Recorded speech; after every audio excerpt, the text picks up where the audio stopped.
Thank you for being here this evening. I'd like to welcome you to the City Council regular meeting on Tuesday, June 1st, 2021.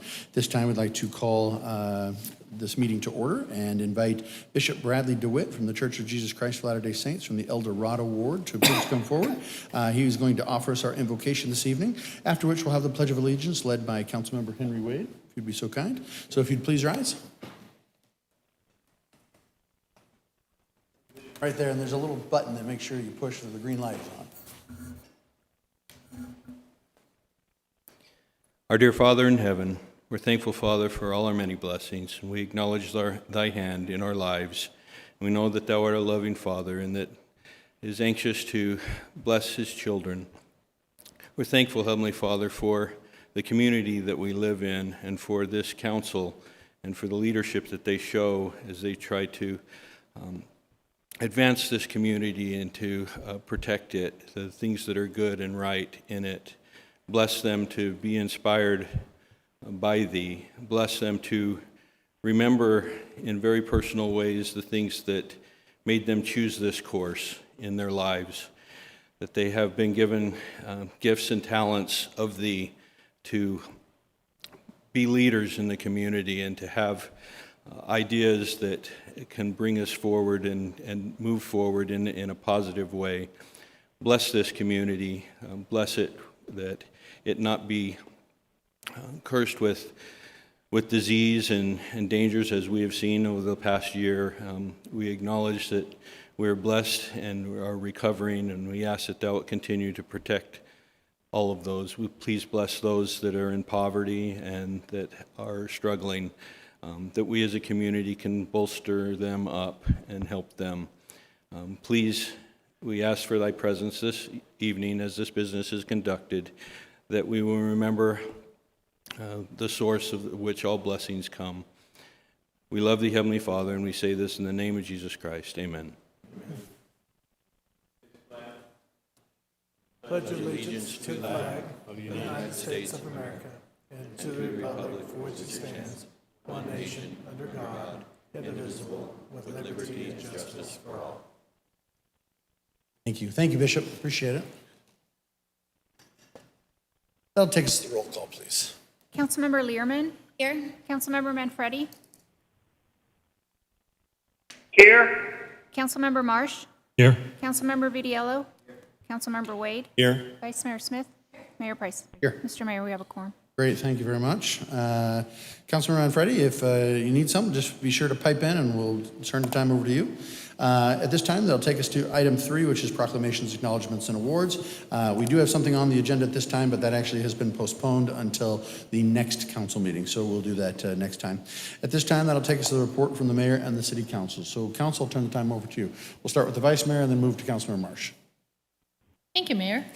Okay, so as I always start with, it was a fun 2 weeks since our last city council meeting.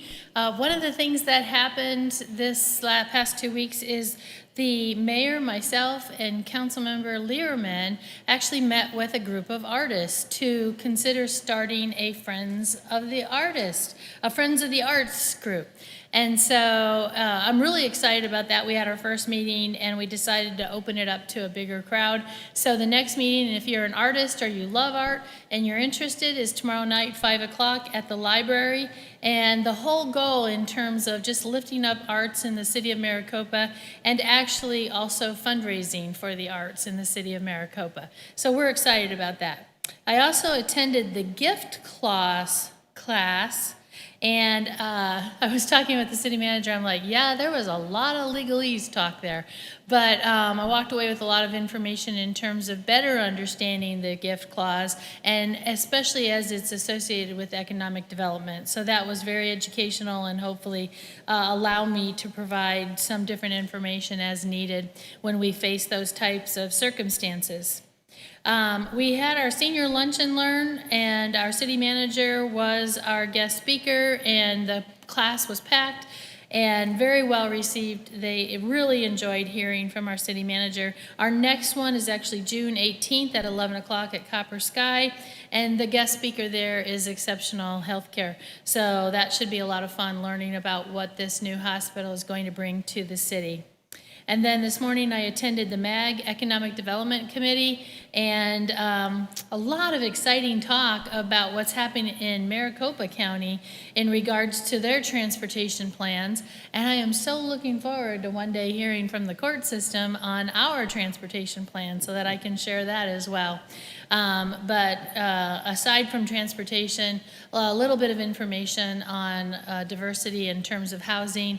But other than that, I didn't have any other takeaways from that meeting. So thank you, Mayor. Thank you. Councilman Marsh? Yeah, I had a busy week. On May 25th, I attended the Maricopa Fire and Medical Department's push-in ceremony for their new fire truck. This is a 100-year-old ceremony where you transfer water from an old fire engine to the new fire engine and then push the new fire engine into its new parking place. It was an honor to be a part of that, and it's a beautiful piece of equipment. Also on the 25th, I attended the Arizona Department of Water Resources meeting where they first announced that we were dropping into a Tier 1 shortfall on Central Arizona Project water. Lake Mead is at a new low level. On May 26th, I attended the Morning Scoop where Mayor Price was the star of the show. He presented our story regarding state taxes and how we stand to lose around $3 million if the tax proposals do go through the state legislature. And then that afternoon, the Greater Phoenix Economic Council Forum also starred Mayor Price with the story of the state taxes. Our mayor really is a rock star. On the 27th, I attended the County Complex grand opening and ribbon cutting ceremony here, where we now have not only a justice court, but also an administration building. So you don't have to go to Florence for all of your county functions anymore. On the 27th also, I attended the senior information meeting at the library, where Ted Yoakum gave a good summary of what's going on in the senior communities in Maricopa. And also attended a MEDA meeting, Maricopa Economic Development meeting, where a new opportunity was highlighted to the board on this. And today, I attended the Pinal-focused Arizona Department of Water Resources meeting, where they reviewed our Tier 1 shortfall situation and the differences in Pinal County and its water problems as opposed to the other counties. I also met with Brian Yergis from ED3, and we discussed how California is putting itself into a bind with respect to electric power generation. The combination of a shortage of hydropower due to the drought, plus decommissioning fossil fuel plants for environmental reasons, has put them in a spot where California isn't going to have enough power this summer to handle the heat. And they may not be able to sell electricity to Arizona, which could cause some potential blackouts here over the summer. So we will be starting a small, quiet campaign to alert our residents to prepare for potential blackouts this summer. And that's about it. Thank you very much, Councilmember. Yes, Councilor Wade. Thank you, Mr. Mayor. I appreciate it. It was a pretty busy couple of weeks as well, I have to say. I'll start with the memorial run for Memorial Day, 5K run that ACP Painting hosted. It was a great event, well-rounded, well turned out. Had 2 start times, so if you didn't want to get up for the 6:30, you could go for the 8 o'clock time frame. But it was a lot of fun. A lot of folks out there enjoying the day. On the 22nd, I held a Councilman on the Corner event. The topic was community police, the community and Maricopa Police Department. We were honored to have Chief there and 3-4 of his officers, including PIO officer Sergeant Coombs. It was a really good conversation. I think that we had an opportunity, as I had suggested when we first started, that we wanted to talk about Maricopa, what Maricopa was all about, as opposed to some experiences folks may have had in other places. And so we stayed on topic, and I thought it went really well for that reason. But we'll continue to have an event again for other questions that came about. And that was about it for these 2 weeks. Thank you, Councilman. Appreciate it. Anyone else? Councilman Learman. I wanted to share that I attended the COVID-19 and mental health resilience meeting with the Arizona Capital Times, and they highlighted Jake's Law, which is SB 1523. This was signed into law by Governor Ducey this past spring. The legislation requires healthcare insurers to cover mental health without additional barriers, just like they cover annual physicals. So a lot of us go to the doctor every year for an annual checkup, and they're asking that we do the same thing for mental health, that people can go get a mental health evaluation each year, just like our annual physical. It was a bipartisan bill passed by Arizona legislature with unanimous support, and Jake's Law will improve access to mental health services. The bill provides $8 million for underinsured and uninsured people, and it prohibits insurance companies from denying coverage for services covered by the plan because services were delivered in an educational setting. And this impacts our families here in Maricopa because it's really nice when we have parents commuting out of Maricopa, their children can receive mental health services in their school setting during the school day, and that can improve attendance with mental health services. So that's a benefit to our community. This is important because Jake Machofsky, an Arizona teen, lost his life to suicide in 2016, and his parents are the ones who fought to pass this bill and help end youth suicide by expanding mental health services in the state of Arizona. Thank you. Councilmember, appreciate it. Councilmember Wade. Sorry, I just wanted to mention I had an opportunity to be a guest speaker for the promotion ceremony for Desert Winds Middle School, and it was an excellent opportunity to talk to young folks. Something that I've been wanting to do for a long time, so they were kind enough to give me a chance to come and speak to them. It was a great event to participate in, so I wanted to share that, make sure we talked about that. Thank you, Councilman, very much. And then last but not least, obviously a lot of graduations happening here this past week, and so attended those as well as many of the other things that were mentioned here tonight. Many thanks to Dale and Matt, a.k.a. Mike. Appreciate your informing me on the tax stuff. You know, while Councilmember Marsh was kind enough to praise me as a rock star, the fact of the matter is it came from all of their good information. Yeah, it certainly was an interesting week, and kind of going to bat with some of our state legislators to let them know that, you know, as their constituents, we're all trying to do the same thing, and sometimes there's different ways to get there, and certainly we don't believe that the best way there is you know, biting the hand that feeds you, so to speak. So, you know, trying to hurt the cities and towns by taking away millions of dollars because they want to reduce their taxable liability, that's great. But, you know, ours is where it is for a reason. We continue, and you'll see this here in the next week or so, or 2 weeks when we reconvene. And if the council so sees fit, you know, we have a proposal in our budget to reduce primary and secondary property taxes again. And so, you know, you do this with a scalpel, not with a butcher cleaver, meat cleaver. And so that's how you take it down over time. You grow your way out of the problem, and ultimately you find a way to still provide services and keep people, you know, doing what they need to do, providing the things that we're supposed to do, while simultaneously reducing people's tax liability. That's a good thing.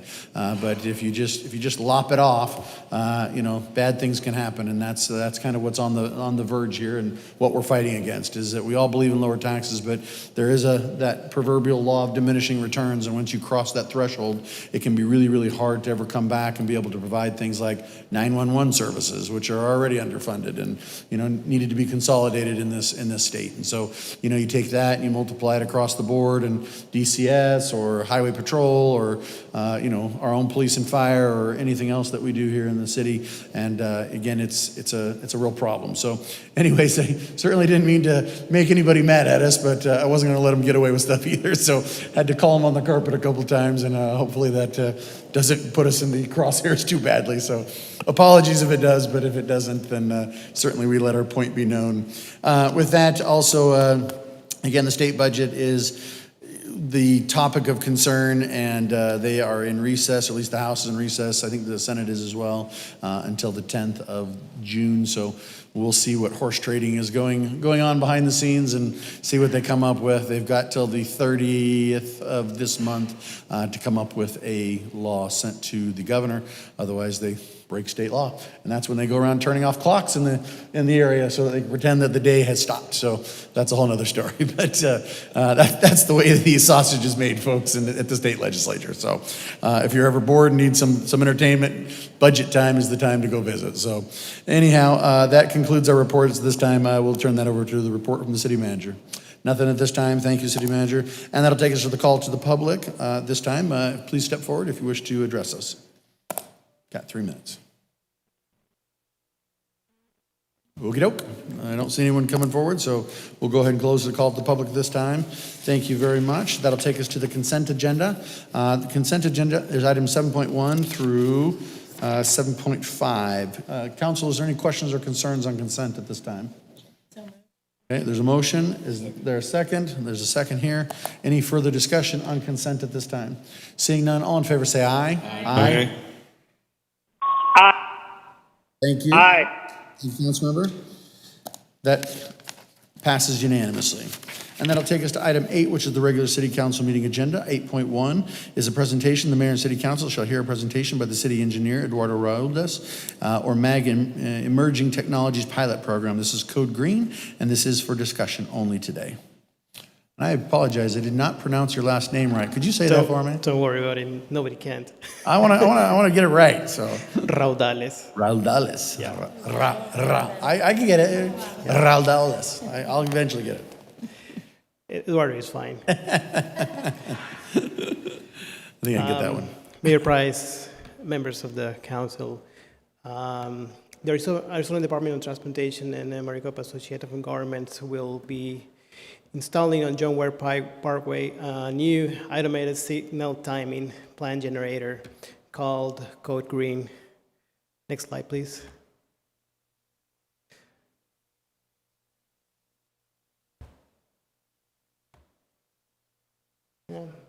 There, found it. Okay, thanks. Sorry, first time here. So in total, it's going to be 6 signalized intersections that will be working with this system.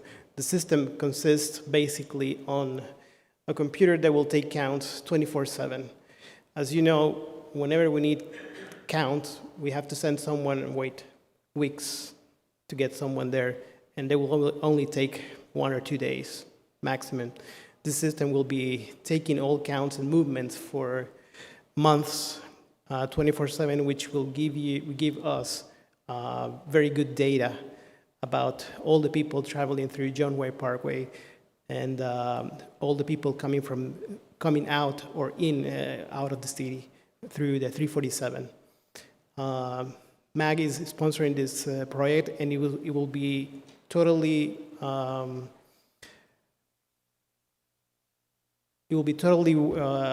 ADOT's system. The City of Maricopa will have access to this data through ADOT. There's a reason we can't have it. It's because we don't have the infrastructure. We don't have the software, the computers, and all the fiber that it needs to come to a centralized area where we can do that. So the contractor is going to be Rick Engineering. You're going to be seeing contractors working on the intersections in, I guess, 2 or 3 weeks, installing the Code Green system. Aiden is going to be the operator and the owner. And the duration of the this system is going to be from May 10th to January 31st. So right now, you won't see anything, but in 2 weeks, you will be seeing people installing this software and hardware here. It looks like something like this. Go back later. It's just a little camera. And the system can identify trucks, cars, and everything, and take the movements of all the vehicles crossing all intersections. So as you know, it is hard to get timing on this traffic signal, especially from ADOT. There's one manager for 600 signals in the whole area of Phoenix and MAG system, and only one single manager. So this system will give us the capacity to retime our traffic signals, not only one, but many times a day. The goal basically is to be able to know if this system can be installed in all area of the MAG members or not. At the end of the period of testing, we'll be having more information about if we're going to keep the system here, or we're going to install even more around the city, or not. Any questions? Council, questions? Yes, Councilmember Vidilo. So obviously the whole goal is to move traffic, correct? Is to take counts of traffic so we can come up with timing on traffic signals. So I'm assuming it's to get from south to north, north to south quicker, so you're not hitting every single light like we Right. do now. Right.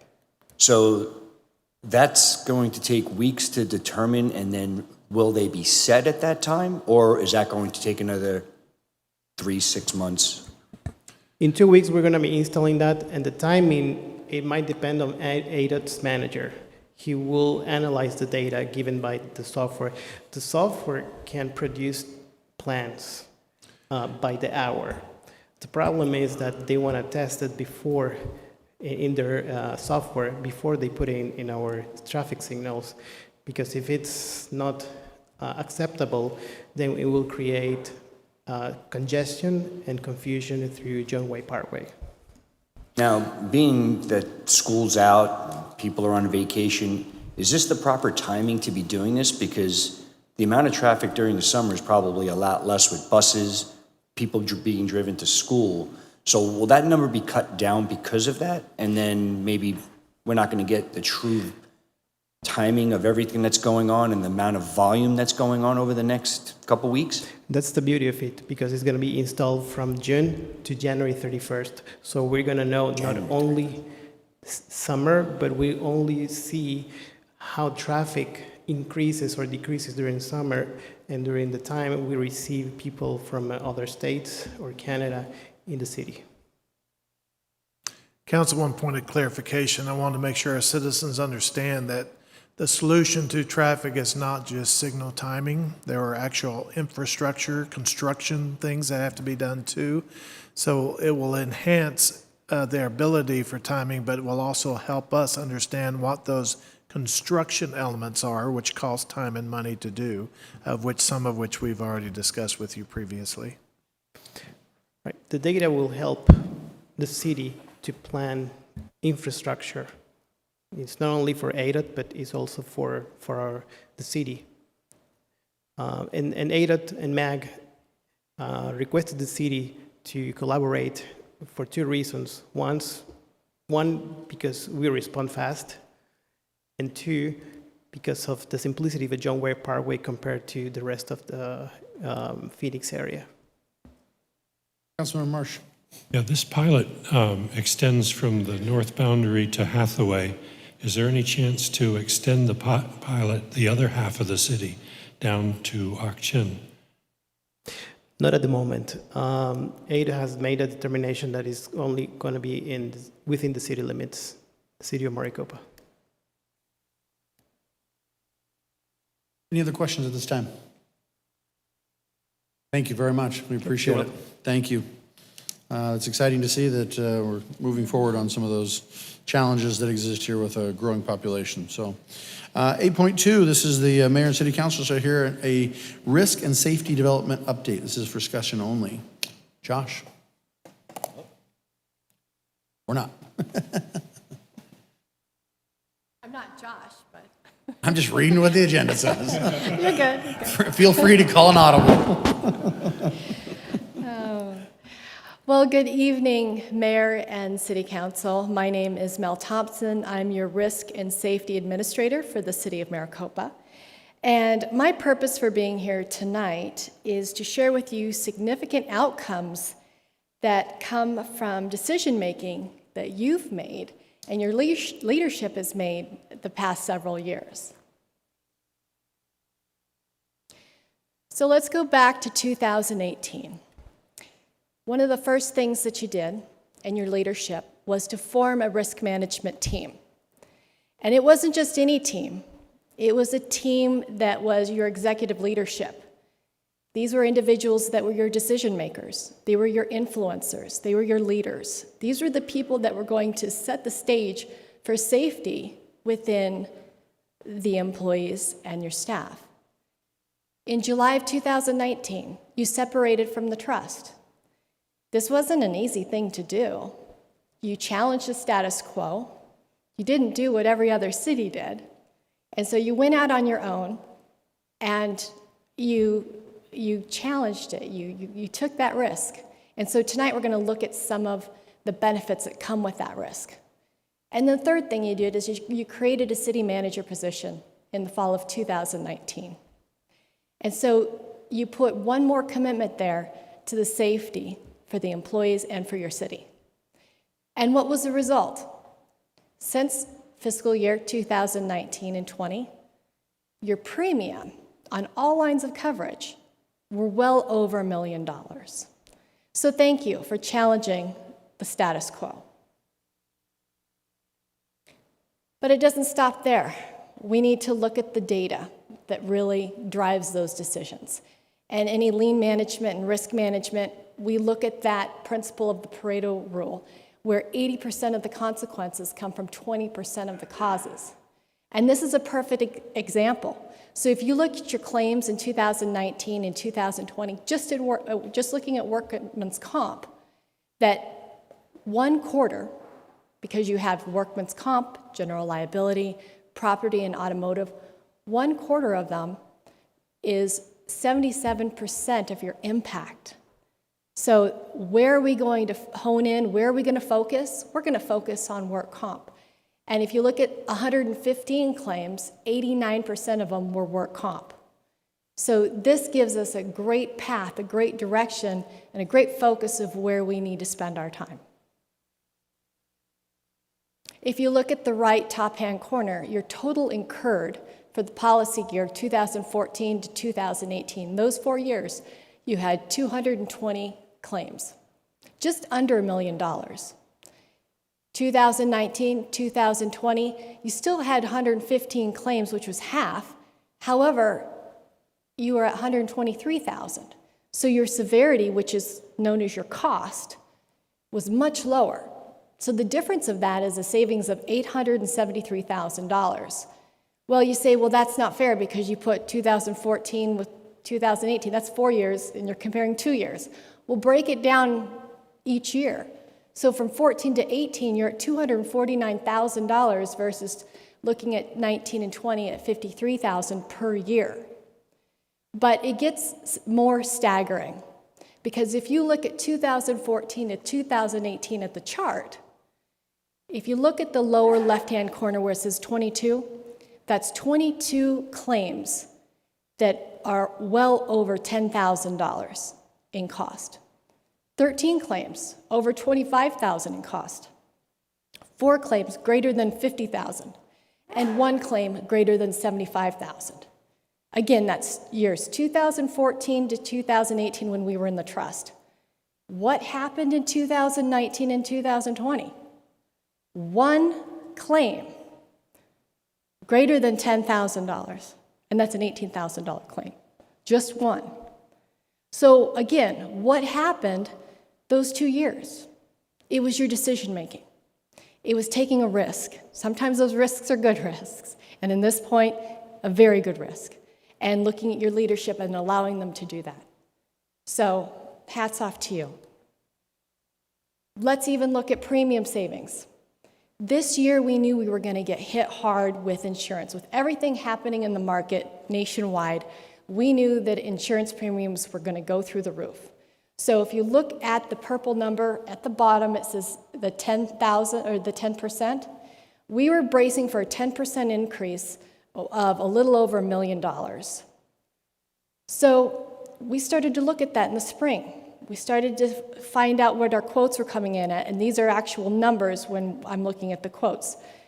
You had commercial general liability, 35% increase. Some of our peers are seeing 45 to 55% increase in commercial liability.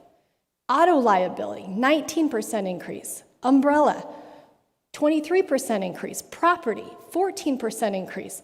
So you can see that just in those lines of coverage, we're at $72,000. Just in those lines. Well, wait a minute. Look at workman's comp. We're down 11%. How can that be when everything else is going up? Well, if you look at $578,000, that is, again, our biggest pot. That's where most of our money is going, is into workman's comp. So we were at 578, we went down to 513, 11% decrease. So that's $64,000 savings. That's huge. And that's not happening across the country, and it's not happening in public administration. But we still get hit harder if you keep going down. If you look at cyber, we're at an 89% increase. All the cyber attacks, you hear it every single day. Those are market forces that we cannot control.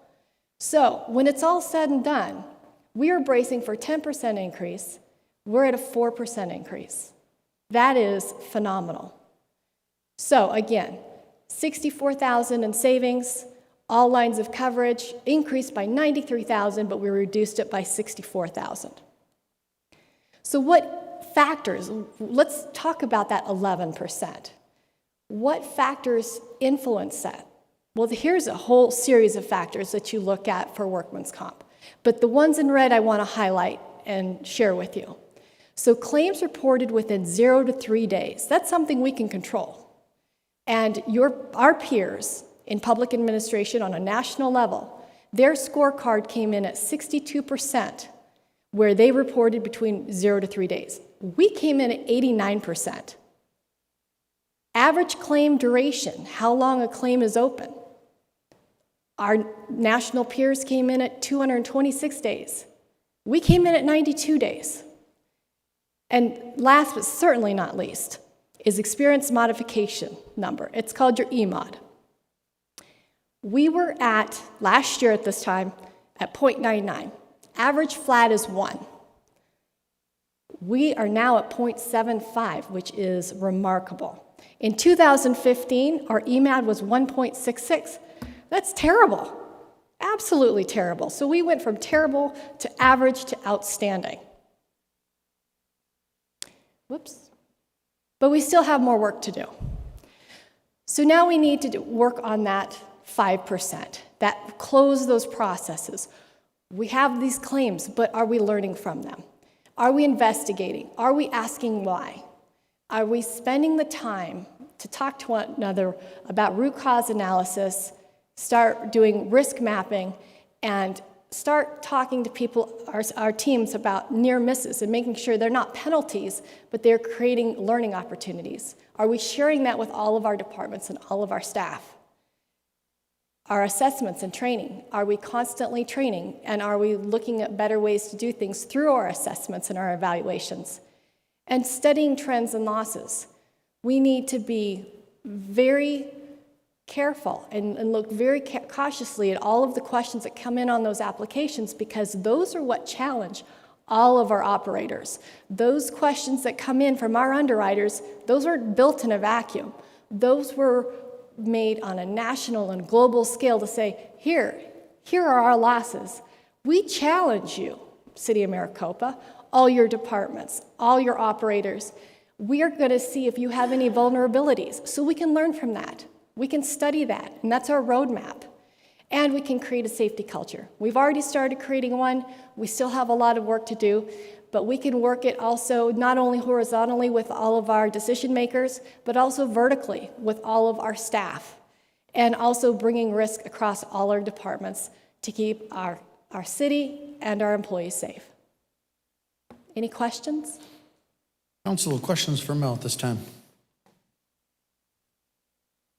Mayor, quick comment. Yes, please. You recall that I came before you some time ago and asked for this position of risk manager, in which you funded, and so I think you can see the return on that investment. And a lot of accolades have been given today, but I think we'd be remiss first with Josh, because he was our original risk manager, and now with Mel. The work of these two individuals, we owe a lot of credit to for getting our numbers where they are. And saving money is always a good thing, but more importantly, we're saving injury, which is the most important thing. Thank you very much. Thank you, Thank Mel. you.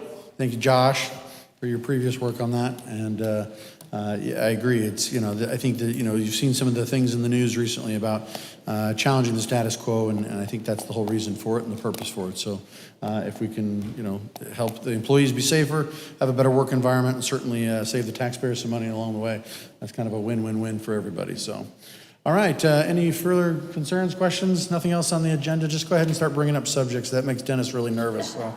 I'm just kidding. All right. Well, that completes our agenda for this evening. Thank you for being here. We appreciate it. And with a motion from council, we'll go ahead and stand adjourned for 2 weeks and have a motion, please.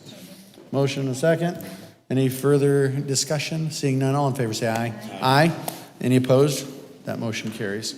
Thank you, Councilmember Manfredi. Appreciate it.